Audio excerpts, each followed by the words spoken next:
Buenas, ¿cómo andan? ¿Cómo les va? Espero que anden muy bien. Bueno, vamos con una nueva clase, ¿sí? La clase pasada estuvimos trabajando sobre el concepto de hermenéutica, ¿no es cierto? Y sobre lo que es también la hermenéutica de la sospecha. Entonces vimos que la hermenéutica es hermenéutica a secas, ¿no? Que la hermenéutica normal, digamos, es el trabajo de interpretación. En principio de un texto, pero también se puede hacer hermenéutica de otras cosas, ¿no? Hermenéutica de un cuadro, hermenéutica de una película, etc. Bien. Eh, y después explicamos lo que... Ok, se me cortó. Y decía, y después explicamos lo que es la hermenéutica de la sospecha, ¿no es cierto? Y vimos que la hermenéutica de la sospecha es una forma especial de hacer hermenéutica, ¿no? Entonces, habíamos dicho que, digamos, a ver, este esquemita de acá representa lo que sería la hermenéutica normal, por así llamarla. Y este de acá la hermenéutica de la sospecha. Entonces, cuando hacemos hermenéutica de la sospecha, como la misma palabra lo dice, interpretamos pero sospechando. Interpretamos pero como siendo mal pensados, ¿no? Mal pensadas, por así decirlo. ¿Por qué? Porque sospechamos que ese mensaje tiene una intención oculta, una intención no manifiesta. Entonces, cuando hacemos hermenéutica de la sospecha, lo que buscamos hacer es poner de manifiesto esa intención oculta, esa intención no manifiesta. ¿No es cierto? Bien. Entonces, teniendo en cuenta especialmente esto, teniendo en cuenta que uno no necesariamente hace hermenéutica de un texto, sino que uno puede hacer hermenéutica de muchas cosas, y teniendo en cuenta lo que sabemos sobre Marx, vamos ahora a incursionar en lo que se llama pedagogía crítica. ¿Sí? Lo anoto acá abajo. Pedagogía crítica. Ahí va, bien.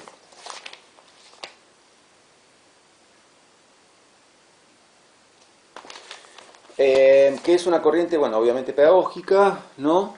Que está alineada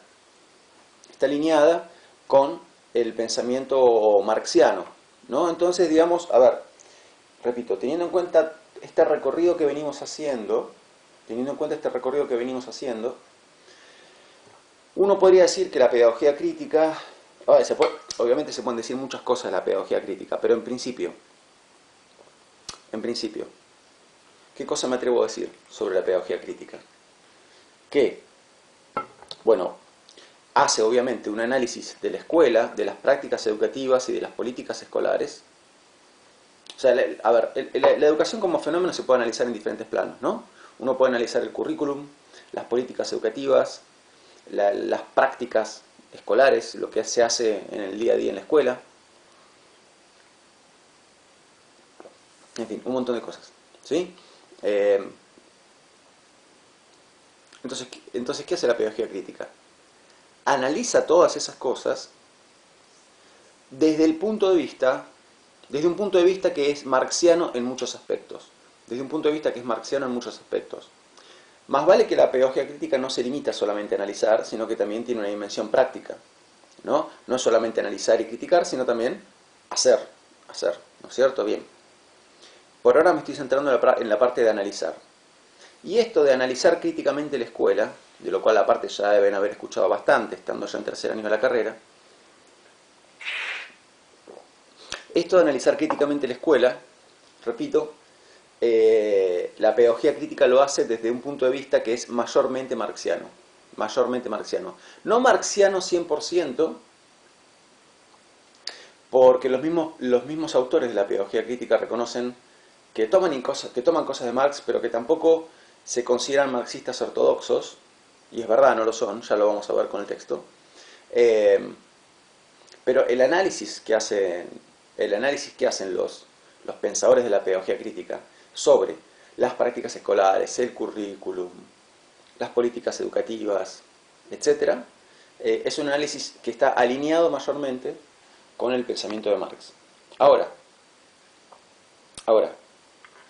lo que estoy invitándolas a hacer en este momento es a atar cabos acá. atar cabos. ¿Por qué?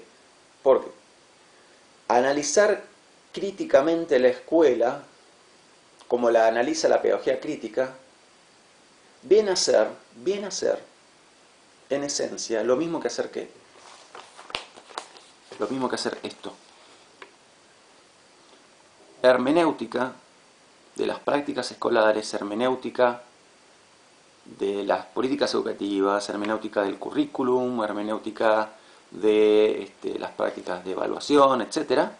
Pero hermenéutica de la sospecha, porque es hermenéutica marxiana, y la hermenéutica marxiana es una hermenéutica de la sospecha.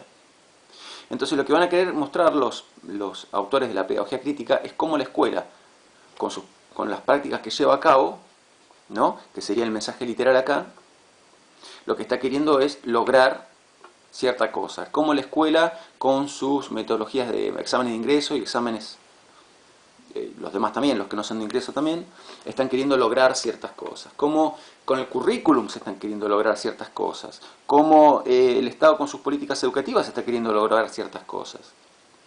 Etcétera, etcétera, etcétera. ¿No? Entonces lo que vamos a querer mostrar es cuáles son las intenciones ocultas de la escuela, del sistema escolar, de las evaluaciones, de los ingresos, etcétera, etcétera. Eso es lo que trata de hacer la pedagogía crítica. Ven que expandimos, o sea, es un uso ampliado de la idea de hermenéutica, ¿no? No solo por el hecho de que es hermenéutica la sospecha, sino porque no estamos hablando necesariamente de textos. En algunos casos sí, uno puede tomar, por ejemplo, no sé, una circular del Ministerio de Educación. Ahí es un texto, puedes tomarlo y analizarlo críticamente desde este punto de vista. Bueno, estás haciendo hermenéutica de la sospecha sobre un texto, ¿ok? Pero uno puede hacer hermenéutica de la sospecha de las prácticas educativas. O sea, una hermenéutica marxiana de las prácticas educativas, para tratar de mostrar cómo las prácticas educativas, que se supone que tienen determinados propósitos, las políticas educativas, a esto me refería. Y las prácticas escolares también. Pasa que se me mezclan las dos cosas. Políticas educativas, prácticas escolares. Ven, las dos cosas. De las dos cosas se puede hacer hermenéutica de la sospecha. Y ninguna de las dos son textos. No son textos. Una circular del Ministerio de Educación es un texto. Pero las políticas educativas de un gobierno o de una provincia no son un texto, son políticas educativas. Las prácticas escolares, una práctica escolar como puede ser, qué sé yo, usar uniforme, formar fila, no sé, levantar la mano para hablar, qué sé yo, etcétera. Esas son prácticas, no son textos. Y sin embargo, se puede hacer una interpretación de esas cosas. Se puede hacer una hermenéutica. Hermenéutica de la sospecha, en este caso, marxiana. ¿No es cierto? Pero digo, notemos que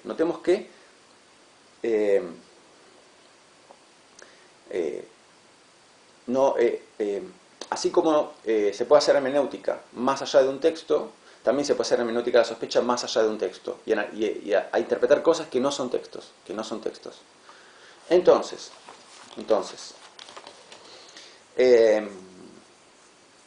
bien, bueno, me parece que si agrego más, oscurezco. A ver, vamos a tomar, tenemos dos autores, nosotros, de la pedagogía crítica. Dos autores, ellos son, vamos a anotar el nombre completo. Peter McLaren, que es estadounidense. Peter McLaren. Y uno francés que es Pierre Bourdieu.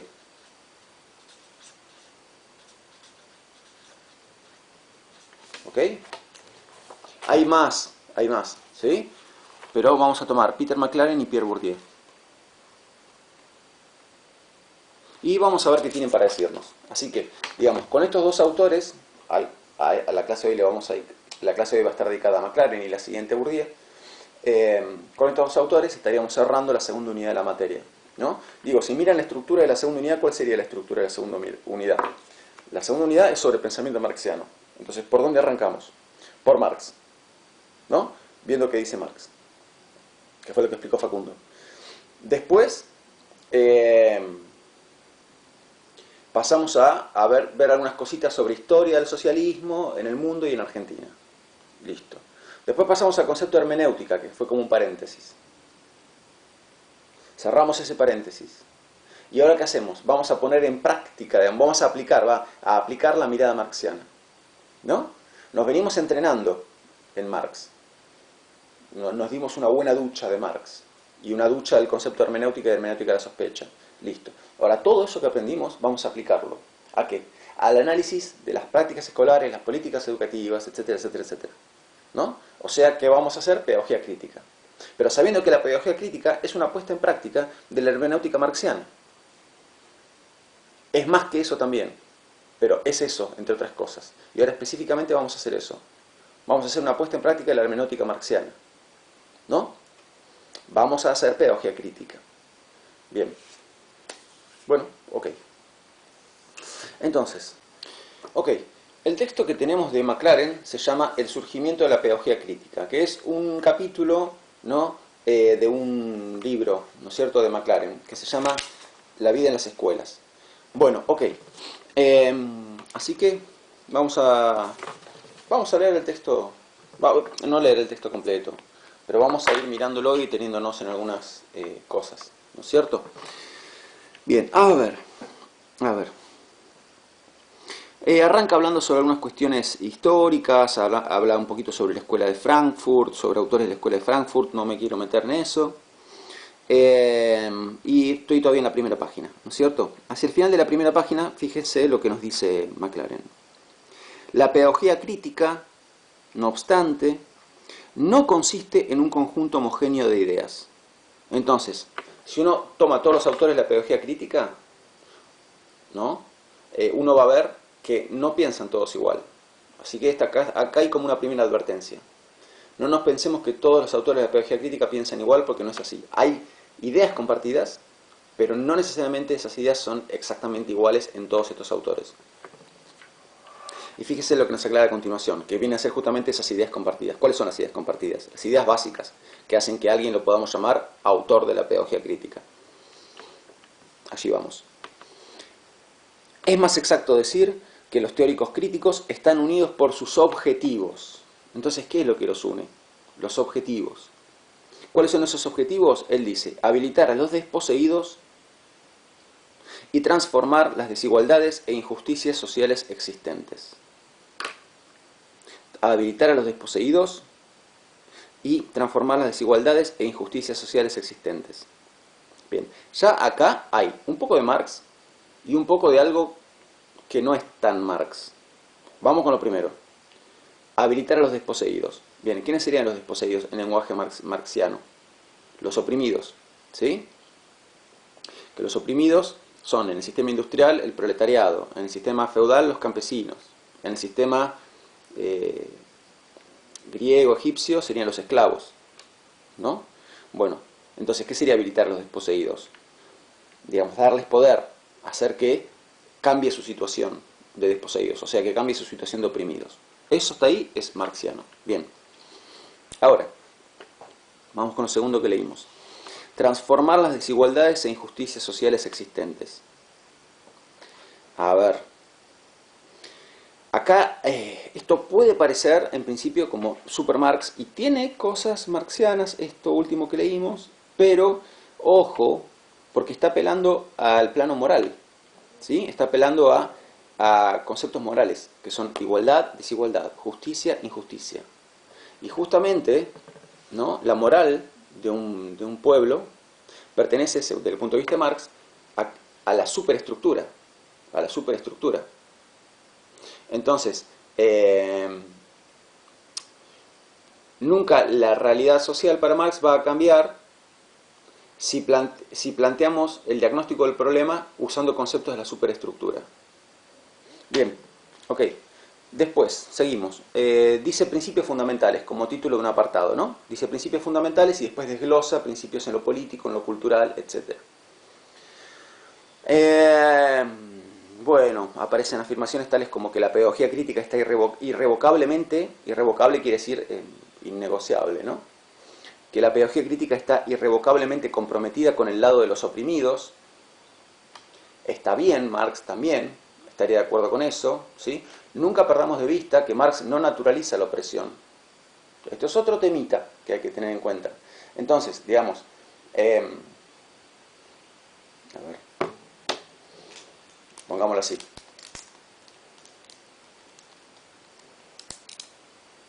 si yo tomo, si estos fibrones representan la sociedad, tenemos siempre una minoría de opresores a los que les sobra y una mayoría de oprimidos a los que les falta.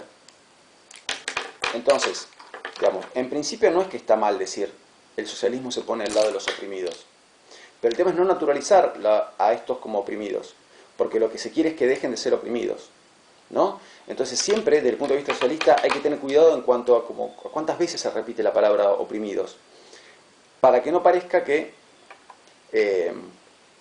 porque si no uno podría estar transmitiendo la idea de que nacieron oprimidos, siempre van a ser oprimidos y siempre habrá oprimidos. Y como siempre habrá oprimidos, yo siempre estaré del lado de ellos. Un pensamiento verdaderamente socialista, cuando mira para adelante, lo que mira y quiere mirar y para lo cual trabaja, es un pensamiento en el cual no existe esta diferencia. O sea, no hay más oprimidos. El oprimido dejó de ser oprimido, así que lo vamos a dejar de llamar oprimido. Esto es un pensamiento verdaderamente socialista, ¿no? No estoy diciendo que ellos no lo sean. Lo que estoy diciendo es, bueno, ven que en esta cátedra por lo menos nos tomamos el trabajo de leer a Marx detenidamente, con la mayor precisión posible. Mantengamos esa lectura precisa, ¿no? Entonces, el marxismo no naturaliza la opresión, no naturaliza la categoría de oprimido. ¿Y a qué me refiero con naturalizar? A pensar que, digamos, es algo como natural, como inevitable, como que siempre va a estar la opresión y que siempre va a haber oprimidos. Cuando Marx, si algo se dedicó en las miles de páginas que escribió, es a mostrar qué es lo que tiene que ocurrir para que deje de existir eso. O sea, para que deje de haber oprimidos. Para que el oprimido deje de ser oprimido. Cuando el oprimido deje de ser oprimido, ya no existirá la categoría de oprimido. Y hacia eso hay que mirar, ¿no? No, o sea, el pensamiento verdaderamente socialista no tiene que ser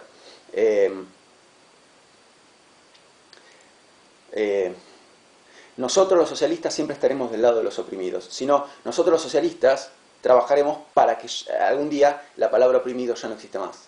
Esto sería. No estoy queriendo atacar a estos pensadores, lo que estoy queriendo es afinar la mirada marxiana lo mejor posible. ¿Por qué digo esto? Porque uno escucha de verdad muchas veces, ¿no? Un discurso acerca de la opresión que naturaliza la opresión. Incluso y especialmente de parte de gente que simpatiza, no sé si es la palabra, gente a la que le importa, a la que no le da lo mismo que existe la opresión. Pero siempre es importante, en la mirada que tenemos, particularmente cuando miramos para adelante, mirar un futuro en el que no existe la categoría de oprimido. No mirar un futuro en el cual la categoría de oprimido sigue estando y se sigue tratando de ayudar al oprimido, sino un futuro en el cual ya no existe la categoría de oprimido. Y que ya no existe la categoría de oprimido, ¿qué significa? Marxistamente hablando. No que todos reciben lo mismo, sino que todos reciben lo que necesitan. Entonces, cuando alguien recibe lo que necesita, deja de ser oprimido. Y ya está. ¿Y cuándo va a pasar eso para Marx? Cuando se produzca la apropiación por parte de la sociedad de los medios de producción.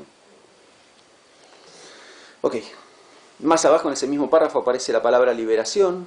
Es una palabra también extraña a Marx, liberación, porque libertad es un concepto moral.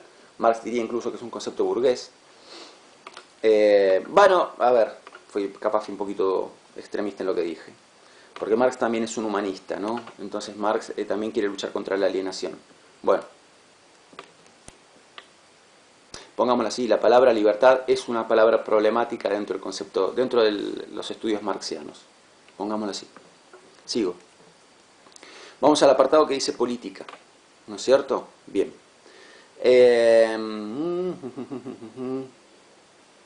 Acá nos dice en un momento McLaren cómo la pedagogía crítica ve a las escuelas. ¿Qué mirada tiene sobre las escuelas? Y nos dice que las escuelas, o sea, bueno, que no tenemos que ver ingenuamente las escuelas, ¿no? Como un lugar donde se va a aprender para un futuro mejor. Y punto. Porque justamente eso sería tener una mirada ingenua sobre las escuelas. Entonces, ¿cómo los teóricos de la pedagogía crítica, cómo miran a las escuelas? Y acá nos dice, las ven como arenas culturales. Arena es un lugar donde se combate, donde se lucha, ¿no? Se las ve como arenas culturales. ¿Por qué arenas culturales? ¿Qué es lo que lucha acá? ¿Qué es lo que entra en lucha en las escuelas? una cultura con otra cultura. Arenas culturales donde una heterogeneidad de formas sociales e ideológicas suelen enfrentarse en una lucha irremisible por la dominación. A ver, ¿qué querrá decir acá formas sociales e ideológicas? Ideología era otro concepto que a Marx no le gustaba. Arenas culturales donde una heterogeneidad de formas sociales e ideológicas suelen enfrentarse. Una lucha irremisible por la dominación. Ok. A ver, formas sociales, quedémonos con formas sociales, más que lo ideológico voy a ignorarlo porque complica un poquito, innecesariamente, un poquito esterilmente, para mi gusto. Pensemos en formas sociales. Dado que la sociedad está dividida en clases, ¿no? Cada clase social, o sea, que hay básicamente dos tipos de clase social, ¿no?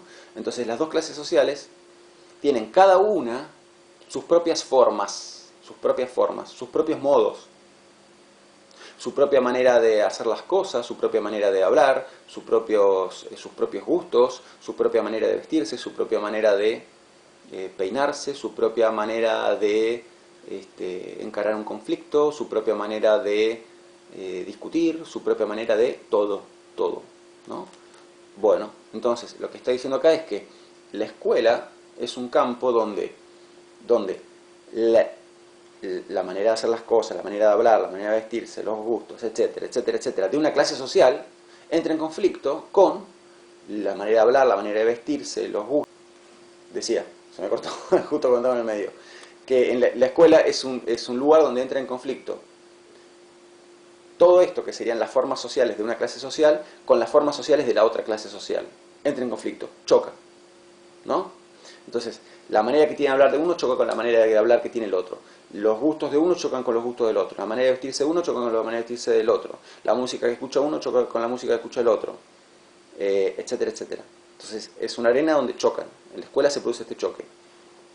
Y nos dice que se chocan en una lucha irremisible por la dominación. O sea que hay cada una quiere ganarle a la otra, ¿no?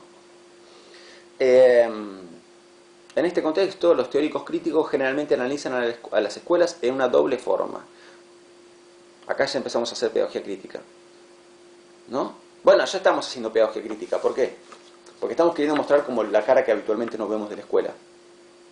Estamos como empezando a hacer de a poquito hermenéutica. Estamos queriendo mostrar lo que habitualmente no se ve, que es que las escuelas son un terreno de conflicto, de lucha entre clases sociales, ¿no? Pero acá se mete más a fondo en eso y dice que a las escuelas que los teóricos de la pedagogía crítica ven a las escuelas como mecanismos de clasificación. Entonces, atención acá. Esto es algo que ningún ministro de Educación diría, ningún director de escuela diría, ningún docente tampoco diría, que es que la escuela clasifica a la gente. Recibe a determinada masa de gente y de esa masa que recibe establece una clasificación. Ustedes por acá, ustedes por allá, ustedes por allá. No, porque así transmití la idea de que hay por lo menos 3 clasificaciones. En realidad hay 2. La escuela lleva a cabo 2 clasificaciones. O sea, estos y aquellos. En realidad es 2. Porque lo que hace la escuela justamente es clasificar a los alumnos en base a la clase social. Y las clases sociales son 2. No son 3, 4, 5, son 2. Entonces la escuela clasifica a los alumnos que recibe. A los alumnos y alumnas que recibe. Los clasifica, ¿no? Pero no lo dice. Obvio que no lo dice. Obvio que no lo dice. Justamente esto es parte del análisis crítico que estamos haciendo. Esto es hacer hermenéutica de la sospecha. Estamos sospechando de la escuela, estamos pensando mal de la escuela. Estamos creyendo que la escuela tiene intenciones ocultas que trata de deliberadamente de mantener ocultas, que no nos las quiere decir. Entonces, ¿qué queremos hacer nosotros? Lo que estamos queriendo hacer es esta flechita de acá. Ya lo estamos haciendo. La escuela dice que trabaja para el futuro de la población, de los alumnos y alumnas, las oportunidades, etc. Entonces, nosotros, que estamos haciendo un análisis marxista de esto, estamos queriendo mostrar la intención oculta de la escuela, las intenciones ocultas de la escuela. Ven que esto ya es hermenéutica de la sospecha marxiana. Sigo. Entonces, repito, vuelvo un poquito para atrás. En este contexto, los teóricos críticos generalmente analizan a las escuelas en una doble forma. como mecanismo de clasificación, que es lo que dijimos recién, en el que grupos seleccionados de estudiantes son favorecidos con base en la raza, la clase y el género. O sea que, ¿qué hace la escuela? ¿No? A ciertos, en base al criterio de clase social, raza y género, va a favorecer a ciertos alumnos y va a perjudicar a otros. Los alumnos que pertenezcan a determinada clase social, determinado género y determinada raza, los va a favorecer. Y a los que pertenezcan a otra clase social, otro género y otra raza, no los va a ayudar. Entonces, eso es una de estas dos cosas. Y lo otro que dice McLaren es que las escuelas funcionan como agencias para dar poder social individual. O sea que lo que hacen es verdad que las escuelas pueden dar poder, porque el conocimiento, la educación da poder, pero la escuela selecciona a quienes le da poder. Entonces, de toda esa masa de gente que recibe, decide a quienes les va a dar poder y a quienes no les va a dar poder. Una vez más, la escuela jamás diría esto, ningún ministro de educación diría esto. Esto que estamos haciendo es producto de la interpretación que estamos haciendo, del análisis que estamos haciendo. Los teóricos críticos sostienen que los maestros deben comprender el papel que asume la escuela al unir con el... etc. Bien, sigo. Cultura. Los teóricos críticos ven a la escuela como una forma de política cultural. La escuela pone en práctica una política cultural. La escuela siempre representa una introducción, una preparación y una legitimación de formas particulares de la vida social. A ver. Voy a decir algunas cositas sobre esto, pero tampoco voy a decir mucho porque hay cosas que se superponen con temas de Bourdieu, ¿no? Entonces, cuando encuentre temas que Bourdieu desarrolla más en profundidad, que es el tema de la clase que viene, el autor de la clase que viene, Bourdieu, entonces, ¿qué voy a hacer? Voy a tocarlo un poquito y sin profundizar mucho porque ya profundizaremos en la siguiente clase, ¿verdad? Entonces, nos está diciendo que las escuelas constituyen una forma de política cultural. ¿Qué quiere decir que constituye una forma de política cultural? Quiere decir que las escuelas buscan implantar determinada cultura, mostrar determinada cultura como la única válida. Y cuando yo digo la cultura... cuando yo digo la cultura es esto, esta música, estos libros, esta manera de hablar, estos conocimientos son cultura. ¿Qué estoy queriendo decir implícitamente? Que otros conocimientos que no sean estos no son cultura. Otra manera de hablar que no sea esta no es cultura. Otra manera de, otra música que no sea esta no es cultura. ¿Sí? Entonces, cuando la escuela dice cultura es esto y otro, y esta otra cosa, lo que implícitamente está queriendo hacer es descalificar como cultura a otras manifestaciones culturales. Y esto no es ingenuo, porque la cultura que la escuela va a tratar de promover como la única cultura válida, como la verdadera cultura, es la cultura de los opresores, ¿no? De la clase pudiente.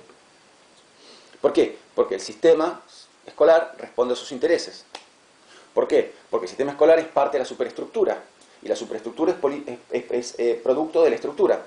Entonces, como en la estructura hay explotación, como en la estructura hay división de clases, entonces la superestructura va a reproducir eso, que es lo que estamos viendo ahora. Como estamos hablando de una sociedad que en su base tiene explotación, tiene explotados y explotadores, entonces la superestructura va a tratar de reproducir eso, de demostrar eso como algo bueno y de generar las condiciones para que eso siga siendo aceptado y continúe lo más posible. Y acá está mostrando McLaren cómo la escuela hace eso. Bien, sigo.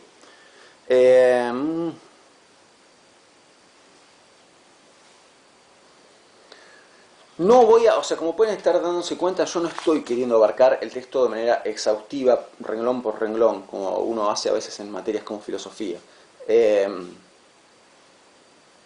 Obviamente el texto hay que leerlo todo y vale la pena en su totalidad, pero trato de enfocarme en algunas cosas para que tengan las pautas generales que los guíen y las guíen en la lectura del texto. Entonces, sepan simplemente que, obviamente que esto no reemplaza la lectura del texto. Yo remarco algunas cosas que me parece que una vez que las tengan claras, van a poder leer la totalidad del texto por su propia cuenta sin dificultades. Ok.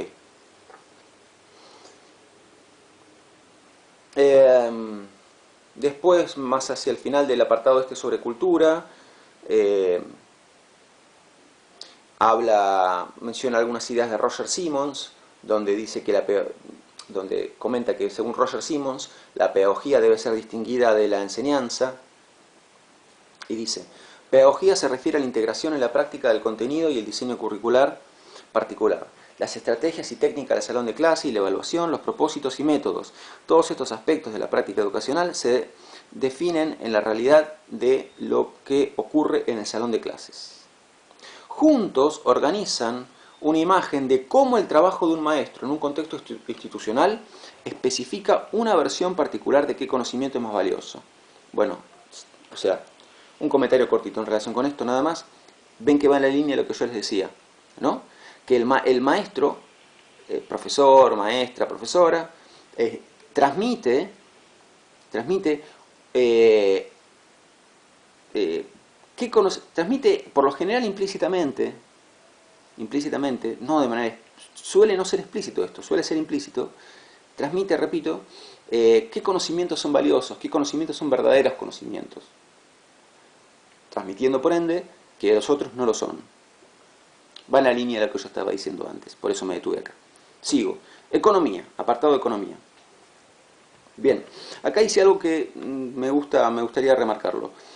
Desafortunadamente, en su discusión del pensamiento crítico, los neoconservadores y los liberales han neutralizado el término crítico. Decía, han neutralizado el término crítico por su uso repetido e impreciso. Y esto es verdad. El término crítico, como otras palabras también, a veces pasa que un término se pone muy de moda y circula por todos lados. Y se vuelve políticamente correcto usar ese término, ¿no? Y entonces todo el mundo lo empieza a usar. Y cuando todo el mundo lo empieza a usar, se diluye bastante cuál es el significado original de ese término.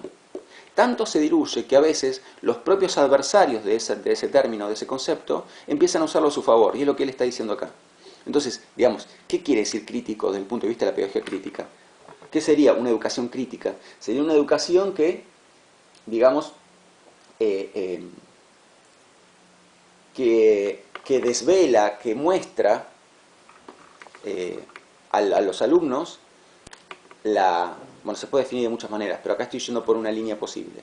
Una educación crítica, desde el punto de vista de la pedagogía crítica, sería una educación que muestra cómo es realmente la realidad social, que muestra esa división social y trabaja para cambiarla. Esto, ¿no? Entonces, justamente, lo que está diciendo acá es que los teóricos que pertenecen a la línea opuesta, o sea, los teóricos que no tienen el menor interés en que cambie la realidad social, los teóricos que quieren que la realidad social siga siendo como es, una realidad social altamente mercantilizada, competitiva, hipercapitalista, etc., se apropiaron del término crítico y lo empezaron a usar de una manera que a ellos les conviene. Por eso hace falta detenerse y pensar a qué nos referimos cuando decimos crítico, ¿no? Entonces nos cuenta que desde el punto de vista de los teóricos opuestos a la pedagogía crítica, los teóricos justamente que están del otro lado, ¿qué significa crítico? ¿Qué uso hacen ellos de la palabra crítico?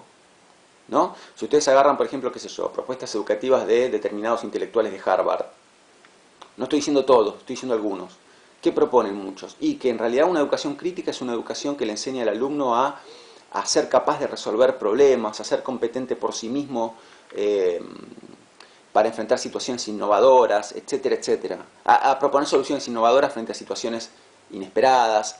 Va por toda esta línea, ¿no? La línea de innovar, ser una persona con ideas nuevas, etcétera. Vamos a darle la palabra por un momento a McLaren.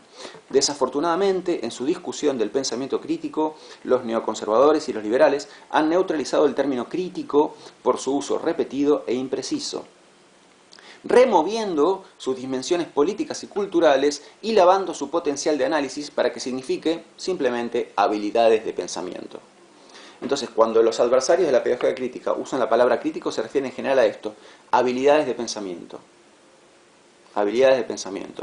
Ser capaz de pensar soluciones innovadoras para responder a los desafíos de este mundo cambiante. Ese discursito típico, ¿no?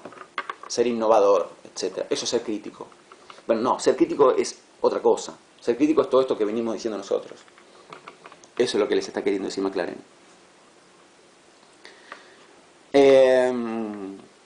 En sus términos, o sea, en los términos de los adversarios de la pedagogía crítica, McLaren sigue hablando de los adversarios de la pedagogía crítica, de los que están a favor del capitalismo competitivo, etc. En sus términos, la enseñanza se reduce a un mero ayudar a los estudiantes a que adquieran más altos niveles de habilidades cognitivas. Entonces, ¿cuál es la función de la escuela para ellos? Que el alumno adquiera más altas habilidades cognitivas, ¿no? Que aumente su capacidad de pensamiento. Poca atención se pone al propósito al cual esas habilidades están dirigidas. Claro, ni se habla de para qué se van a usar esas habilidades cognitivas. Porque en verdad ya sabemos para qué se van a usar, para competir en el mercado laboral y seguir teniendo más de lo mismo, más capitalismo competitivo salvaje, digamos.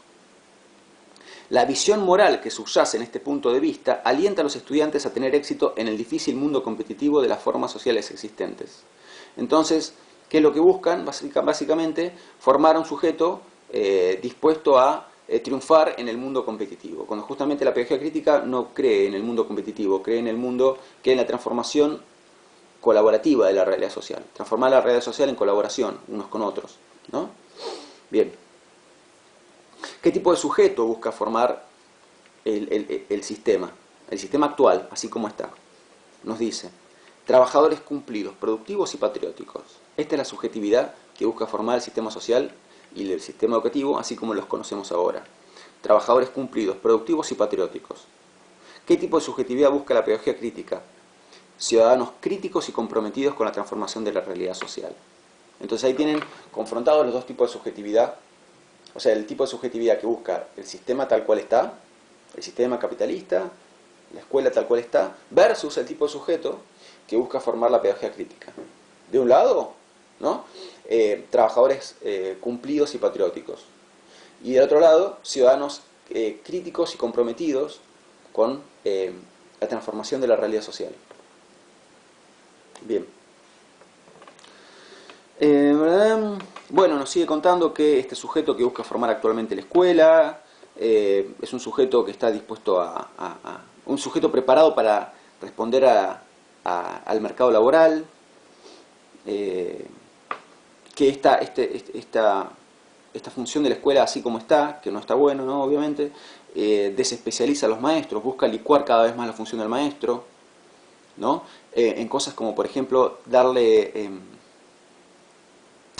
cada vez menos rango de acción, ¿no? Cada vez decirle más y más cómo hacer su trabajo y darle un libro que ya contiene no solo los contenidos, sino todas las actividades de la clase, con lo cual uno se pregunta, bueno, ¿qué hace entonces el maestro ahí? Aparte de estar parado. Digo, como que esto es lo que busca la educación así tal cual está, ¿no? Reducir el margen de acción y el margen de acción libre del maestro en el aula. El maestro y la maestra. Que en el sistema social y en la escuela así como está, ¿qué se busca? Se busca promover una visión del mundo donde el mundo es algo que es así y ya, no puede cambiar. Mientras que la pedagogía crítica, ¿qué visión del mundo busca promover? Una visión del mundo donde el mundo, uno, puede cambiar, y dos, esos cambios son mis acciones, nuestras acciones, las que pueden producir esos cambios. Entonces está en nuestras manos cambiar el mundo. Pasa que a los intereses de quienes puede responder promover una visión del mundo tal que el mundo no cambia. Obviamente a los intereses de esas personas que están bien en el mundo así como está, que les conviene que el mundo siga estando así como está. ¿Y quiénes son? Los opresores. Ven como todo lo que vimos de Marx, entonces se integra acá, ¿no? ¿Ven por qué la secuencia era esa? ¿Por qué teníamos que ver primero eso, después hermenéutica y ahora esto? Bien. Bueno, ¿qué tipo de sujeto busca formar la pedagogía crítica? ¿Cuáles son las prioridades de la pedagogía crítica? ¿No? Nos dice McLaren que para los pensadores de la pedagogía crítica, ¿no? Constituye una prioridad ética dar poder al sujeto y a la sociedad sobre el dominio de habilidades técnicas. Entonces, empoderar al sujeto y al sujeto sin distinción de clase social constituye una prioridad por sobre enseñarle habilidades técnicas. Entonces, es más importante darle poder antes que enseñarle habilidades técnicas. Bien, bueno, no, me quedé pensando un poquito cómo se instrumentaría eso en la práctica, ¿no? Hay siempre una línea un poquito delicada acá. Bueno, por lo menos acá voy a hablar yo, Pablo Nieto, ¿no? Siempre es complicado, me parece, se camina a veces en una cornisa bastante estrecha con esto de, bueno, no enseñarle habilidades técnicas, no enseñarle inglés, no enseñarle tal cosa. Porque justamente a veces eso mismo termina produciendo justamente desigualdad, ¿no? Esas decisiones curriculares, metodológicas, pedagógicas, que se supone que luchan contra la desigualdad, muchas veces me parece a mí, terminan generando desigualdad. Terminan generando desigualdad. Porque, por ejemplo, qué sé yo, desde el punto de vista de la pedagogía crítica, no sé, ¿por qué vas a estar enseñando geografía? ¿De qué importa saber las capitales del mundo, los países de Asia y Europa y qué sé yo? Eso corresponde a una visión, a la visión que no queremos tener. Queremos enseñar, educar a un sujeto capaz de transformar el mundo, ¿no? Pero después en los hechos, por ejemplo, para hacer esta carrera, y para explicarles Marx, y para explicarles estudio de género, y para explicarles un montón de cosas, hay conocimientos básicos de historia, de geografía, de Revolución Francesa, de dónde está Europa, cosas. Repito, de dónde queda Europa, por ejemplo, no porque uno quiera decir que Europa es lo mejor, no es eso, no va por ahí, sino porque para explicar, por ejemplo, lo que yo expliqué hace un par de clases, ¿no? Historia del socialismo, para explicar qué pasó con el socialismo en Europa, que implicó una división de Alemania, en Alemania Oriental y Occidental, para hablar sobre la Unión Soviética, para hablar sobre un montón de cosas, esos conocimientos constituyen una base necesaria. Entonces, digamos, acá, insisto, estoy hablando yo, Pablo Nieto. Como pueden ver, si explico todas estas cosas es porque me parece que te dan una mirada que hay que tenerla, y es más, una vez que se te metió en la cabeza, ya no te la sacas más esta mirada, la mirada de la pedagogía crítica. Pero yo, por mi parte, soy partidario de poner también un matiz, ¿sí? Porque para mí, muchos de esos conocimientos que, desde el punto de vista de la pedagogía crítica, son conocimientos, digamos, anquilosados, obsoletos, que pertenecen a otra época ya atrasada de la educación, yo no los veo como conocimientos superfluos. Y mismo, por ejemplo, saber inglés, realmente, voy a plantearlo así, no saber inglés te pone en desventaja respecto del otro. Hace de vos una persona más oprimida que otra persona que no sabe inglés. Solamente por dar ejemplos, gracias a saber inglés, yo pude aprender, por ejemplo, cosas no sé, de electricidad, de computación, de saber buscar cosas en internet, todo, y el inglés me da una herramienta importantísima en eso. Estaría mucho más limitado en cuanto a las cosas que puedo hacer en internet si no supiese inglés que sabiendo inglés, ¿no? Entonces, por eso digo, siempre hay que tener, me parece a mí, hay que poner cierto matiz en todo esto y hay que tener cierto cuidado cuando nos ponemos a pensar en qué hacemos con los contenidos y todo eso, ¿no? En la idea de que, bueno, no enseñemos esto porque es promover una cultura. Que ojo, a ver, es promover una cultura, es promover la cultura dominante como la única cultura válida y todo esto que estamos diciendo. Porque uno podría decir, desde el punto de vista de la pedagogía crítica, hey, cuando querés enseñar la idea de querer enseñar obligatoriamente inglés no corresponde a, por ejemplo, transmitir la idea de que el inglés es un idioma importante, ¿no? ¿Por qué no enseñar un idioma de otro lugar de Latinoamérica, por ejemplo, ¿no? Bueno, es que yo entiendo eso, pero es más delicado, de verdad, porque no saber inglés pone a la persona en desventaja.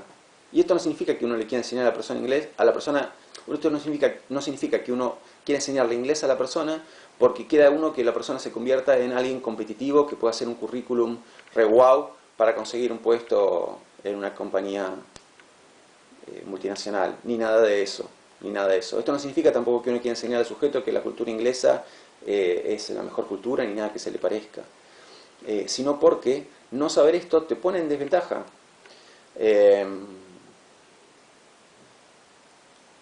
Así que bueno, este comentario quería deslizar. Igualmente quizá lo podían deducir por ustedes mismos. Ustedes se habrán dado cuenta de que yo soy un docente que en unas cuantas cosas tengo algo de estilo así como antiguo, por así decirlo. Yo doy mucha importancia a los contenidos, a trabajar muchos contenidos, a trabajarlos en profundidad. Soy lo que algunos llamarían un docente academicista. Obviamente todo eso mezclado con un montón de otras cosas que hacen de las clases algo, espero, interesante, llevadero, disfrutable, ¿no? Pero bueno, claramente, si ustedes miran mis materias, hay contenido tras contenido, tras contenido, tras contenido. Bueno, a un teórico de la pedagogía crítica no le parecería muy bueno eso, ¿no? Porque estaría un poquito como del lado de lo que no desea la pedagogía crítica, ¿no? Formar un sujeto bueno, no sé, saquen sus conclusiones. Ya está, hablé demasiado. Vamos a cortarlo acá. ¿Está bien? Saquen sus propias conclusiones. Sigo con McLaren. Bien.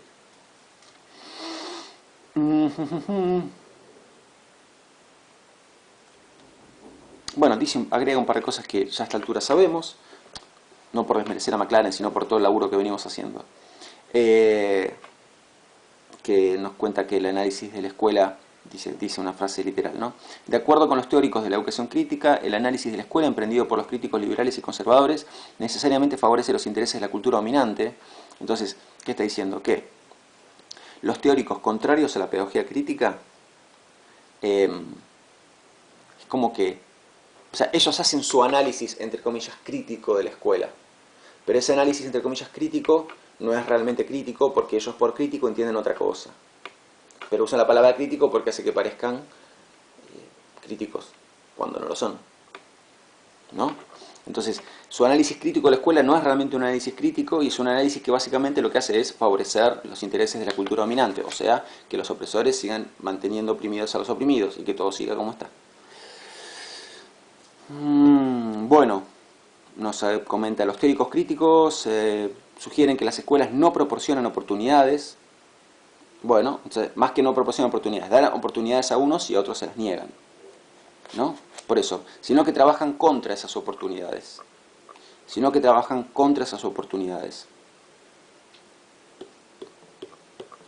Bien. Ok. Seguimos. Estos académicos, o sea, los críticos, los de la pedagogía crítica, creen que las escuelas sirven a los intereses de la riqueza y del poder, mientras al mismo tiempo descalifican los valores y las habilidades de los estudiantes más desposeídos de nuestra sociedad, las minorías, los pobres y las mujeres. Entonces, bueno, esto tiene un poquito que ver con lo que él decía antes, con que hay culturas que entran en choque. Entonces, en la escuela aparecen las dos culturas de manifiesto, ¿no? La cultura de los oprimidos y la cultura de los opresores. Bueno, ¿y qué hace la cultura? ¿Cómo es la cultura, la escuela? ¿Cómo desempata? Desempata en favor de la cultura de los oprimidos, de opresores. Siempre, o sea, la escuela así como la conocemos, no la escuela que desean los teóricos de la pedagogía crítica, sino la escuela así como está, siempre desempata muy claramente a favor de la cultura de los opresores.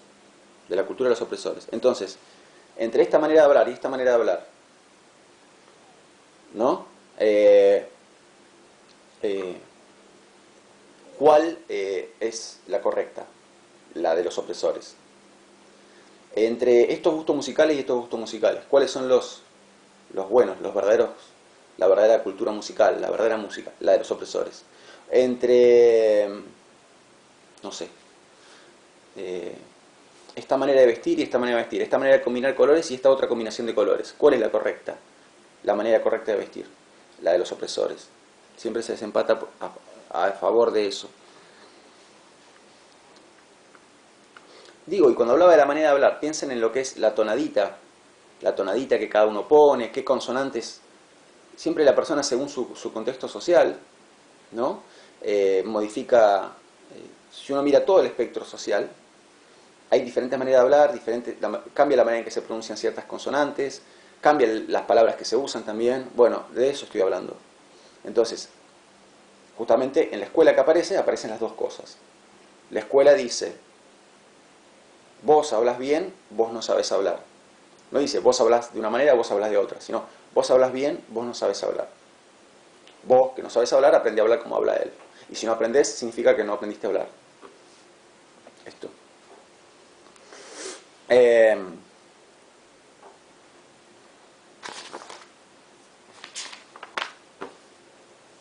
Bueno, sigo leyendo así fragmentos. En resumen, los maestros de la tradición crítica sostienen que la corriente educativa dominante mantiene una tendencia esencialmente injusta que da como resultado, ven, reaparece un lenguaje moralizante del cual Marx hubiera tomado distancia.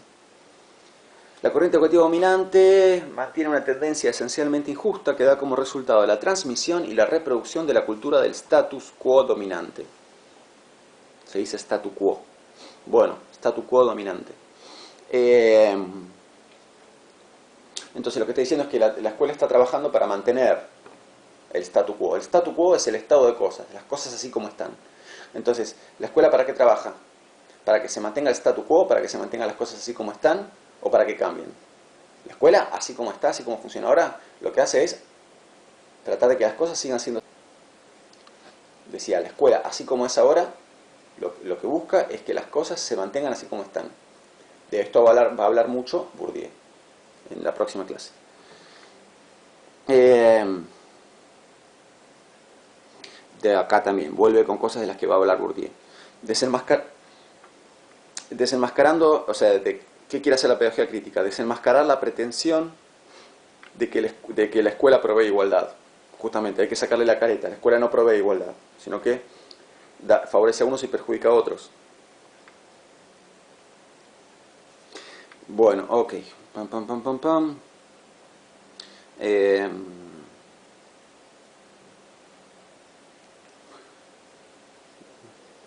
O sea, hay más cosas, pero cuando veo algo que él dice que me parece que se puede entender fácilmente con cosas que ya se explicaron, me lo salteo, porque sé que lo van a poder entender ustedes cuando lo lean. Bueno, dice algo interesante acá, que es que la pedagogía crítica busca hacer familiar lo extraño y extraño lo familiar.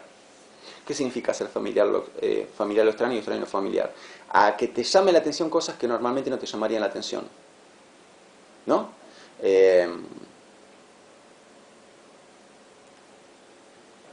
Sí, pero esto también tiene que ver con Bourdieu. Tiene que ver con Bourdieu. Por ejemplo, a nosotros nos resulta familiar que un profesional gane el quíntuple que un empleado de la construcción trabajando en una oficina con aire acondicionado en el verano, y que un empleado de la construcción gane una quinta parte de eso trabajando 10 horas al día al rayo del sol. Bueno, y eso nos resulta familiar. ¿Qué quiere decir familiar? Como que es algo a lo que estamos acostumbrados y que no nos llama la atención. Entonces, ¿qué quiere decir hacer extraño lo familiar? Hacer que nos llame la atención cosas que habitualmente no nos llaman la atención. De esto está hablando. Entonces, hay que buscar esto, ¿sí? ¿Por qué? Porque cuando nos llama la atención cosas que habitualmente no nos llaman la atención, entonces empezamos a hacer un análisis crítico de la realidad. Empezamos a ver cosas que habitualmente no vemos, de las que no nos damos cuenta, de las que no nos cae la ficha, ¿no? Que es de lo que habla Marx. También. Bien. Bueno, después nos cuenta que la escuela es un medio normalizador, ¿no? Dice que las escuelas son como instrumentos que en esencia legitiman las relaciones y prácticas sociales existentes, sancionándolas como normales y naturales. ¿Qué quiere decir eso? ¿Qué es legitimar algo? Legitimar algo es darle una justificación, mostrarlo como algo bueno, natural y que debe ser aceptado. Entonces, en la sociedad hay diferencias sociales, hay relaciones sociales muy dispares, como la que acabo de explicar. ¿Qué hace la escuela? Promueve la aceptación de eso, lo legitima, ¿no? Nos enseña a aceptarlo como algo natural, cuando no deberíamos aceptarlo como algo natural. Bueno, sobre esto va a hablar también Bourdieu. Y recuerden lo que hubiera dicho Marx acá. Marx no hubiera pensado, bueno, y acá lo que tiene que haber es igualdad. Marx hubiera pensado, acá lo que tiene que pasar es que cada uno debe recibir lo que necesita. Ok.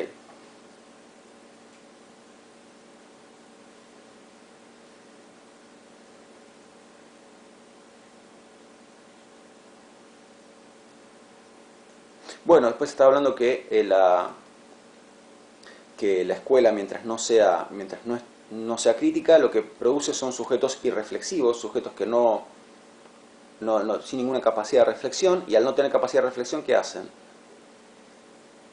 O sea, ponen en práctica los intereses de la cultura dominante. La cultura dominante quiere impartir cierta cultura. ¿Cómo la imparte? A través de la escuela, principalmente a través de la escuela. Y si un sujeto se escolariza sin que medie ningún tipo de pensamiento crítico, ¿qué sujeto tenés entonces? Tenés un sujeto que, sin darse cuenta, pone en práctica los intereses de la cultura dominante. O sea, que se comporta y piensa como la cultura dominante quiere que se comporte y piense, como los opresores quieren que se comporte y piense.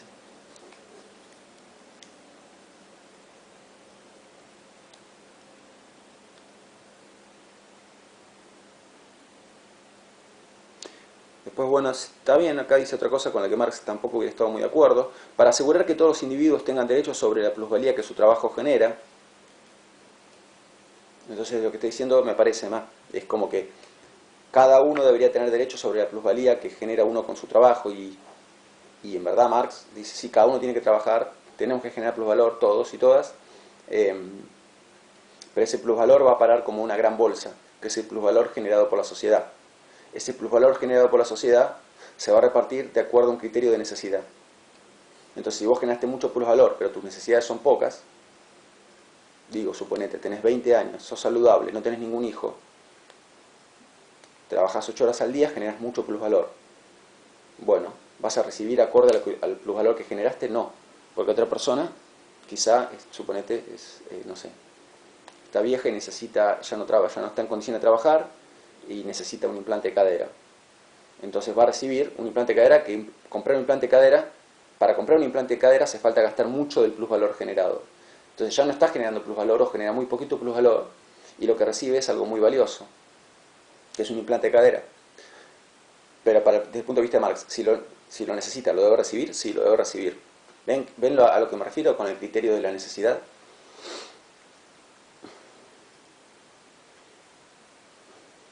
Bueno, después habla un poquito de Henry Giroux, no nos interesa mucho esa parte.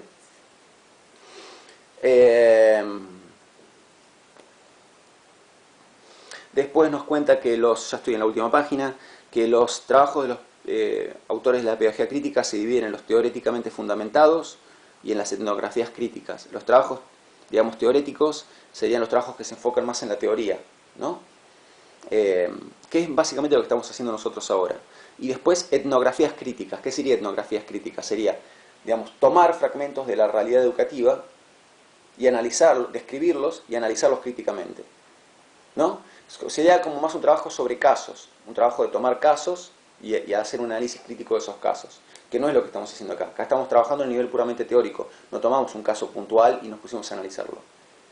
Y después, en el último párrafo, ¿no?, dice algo que también vamos a mencionarlo, que es la diferencia entre escolarización y educación. Y nos dice, la escolarización es principalmente un modo de control social.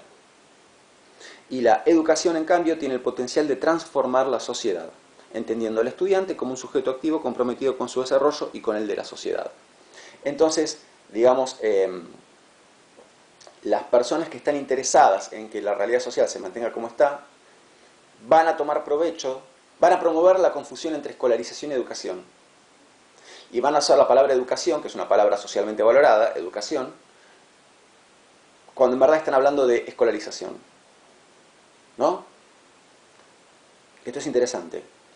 Y si ustedes miran las políticas educativas, por ejemplo, mismo en Argentina, o mismo a mí me ha pasado, no voy a dar nombres para no nos metamos en lío y que sigamos siendo todos amigos y amigas, pero cuando me ha pasado de hablar con gente que me dice, no, porque en la época de fulano, tal político, X, pongan ahí un político, no voy a decir quién, la educación nadie promovió tanto la educación como esa persona. Y en realidad lo que promovió es la escolarización. Entonces, crear un montón de escuelas, no sé, repartir manuales, etcétera, no equivale de por sí a promover la educación. Podría estar promoviendo la educación, pero eso solo, no es sinónimo de educación, es sinónimo de escolarización.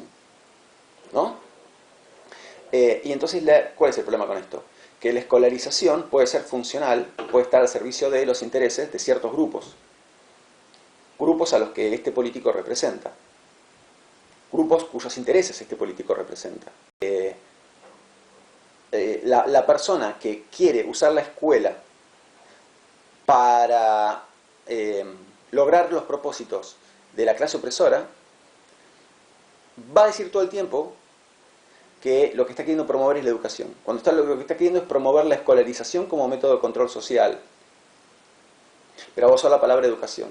Entonces, por eso hace falta establecer esta diferencia, ¿no? Para que no nos vendan algo que no es. Entonces, diferenciamos entre escolarización y educación.